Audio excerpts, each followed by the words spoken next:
ਗਰੀਬੀ ਇੱਕ ਮਾਲੀ ਮਸਲਾ ਹੀ ਨਹੀਂ, ਬਲਕਿ ਤੁਹਾਡੇ ਤਲਕਾਤ ਨੂੰ, ਤੁਹਾਡੀ ਇੱਜ਼ਤ ਨੂੰ, ਤੁਹਾਡੇ ਅੱਗੇ ਵਧਣ ਦੇ ਮੌਕਿਆਂ ਨੂੰ ਖ਼ਤਮ ਕਰ ਦਿੰਦੀ ਹੈ।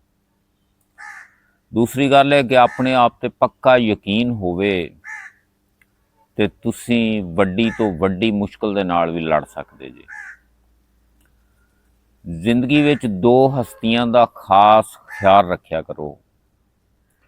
ਇੱਕ ਜਿਹਨੇ ਤੁਹਾਡੇ ਜਿੱਤਣ ਵਾਸਤੇ ਦੁਆਵਾਂ ਕੀਤੀਆਂ ਤੇ ਦੂਸਰਾ ਜਿਹਨੇ ਤੁਹਾਨੂੰ ਜਿਤਾਉਣ ਵਾਸਤੇ ਆਪਣੇ ਆਪ ਨੂੰ ਹਰਾਤਾ। ਇੱਕ ਮਾਂ ਵਾ ਜਿਹੜੀ ਦੁਆਵਾਂ ਕਰਦੀ ਰਹੀ ਤੇ ਬਾਪ ਆ ਜਿਹੜਾ ਹਾਰਦਾ ਰਿਹਾ। ਇਹ ਦੋ ਹਸਤੀਆਂ ਦਾ ਖਾਸ ਖਿਆਲ ਰੱਖਿਆ ਕਰੋ।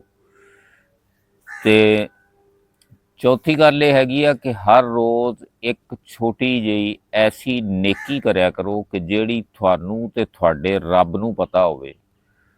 ਜਿਸ ਤਰ੍ਹਾਂ ਸੜਕ 'ਤੇ ਜਾਂਦੇ ਜੇ ਕੋਈ ਰੋੜਾ ਆ ਗਿਆ ਉਹਨੂੰ ਚੁੱਕ ਕੇ ਪਾਸੇ ਕਰਤਾ, ਪਰਿੰਦਿਆਂ ਨੂੰ ਪਾਣੀ ਰੱਖਤਾ,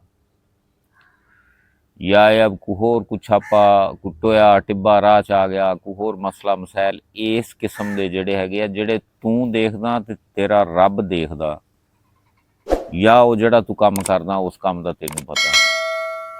ਇਹ ਦੋ ਤਿੰਨ ਗੱਲਾਂ ਹੁੰਦੀਆਂ ਨੇ ਮੇਰੀਆਂ, ਚੰਗੀਆਂ ਲੱਗਣ ਤੇ ਅੱਗੇ ਸ਼ੇਅਰ ਕਰ ਦਿਆ ਕਰੋ, ਪੇਜ ਨੂੰ ਫਾਲੋ ਕਰ ਲਿਆ ਕਰੋ।